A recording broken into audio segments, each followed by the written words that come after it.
What is the boldest thing you've seen someone do to greatly lower their cost of living?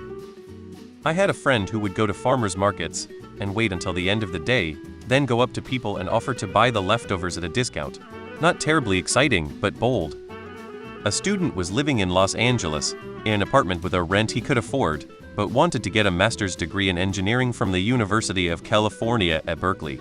Because the Bay Area is one of the areas with the highest cost of living in the United States, the student decided to continue living in Los Angeles instead, and flew round-trip from CLAX to KSFO at least 3 times a week.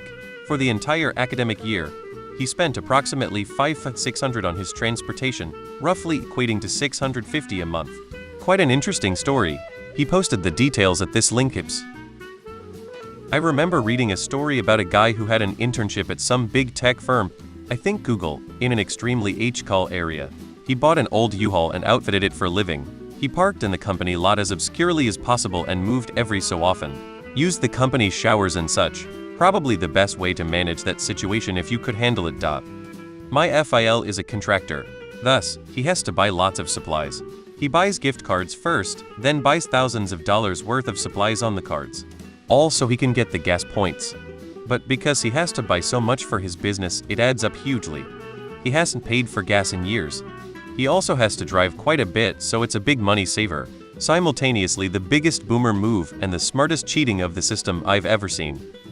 I've seen one of the episodes of a series featuring the cheapskates, and there's someone who feeds her ex-husband and friends canned tuna, which is for cats because apparently it is cheaper than those sold for humans. My great-grandparents let my grandmother get married at 17, partially motivated by getting her out of the house because they had 10 kids. She and grandfather moved about 20 miles away. Her sisters and brothers would come and visit for extended periods of time, lessening the burden on the great-greats. Friend of mine is a lifelong student. Whenever he has to cut hours to go back to school for another degree, he moves into his truck. Has been doing this for maybe 25 years now, has it all kitted out, and drives around the country doing rock climbing and studying while living in his truck. Has gym membership for showers and mobile hotspot for internet. Totally happy with it. Dude has so much charisma. Watching him flirt with a girl and offer a tour then come back 40 minutes later with a big dumb grin is insane.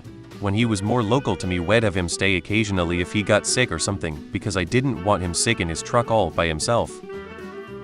Boldest is generally moving somewhere completely different, but cheaper. You never know if it'll work out, and it's harder to move back in some ways if it doesn't. I've done this, my sister did it, half our friends from our home state of California have done it.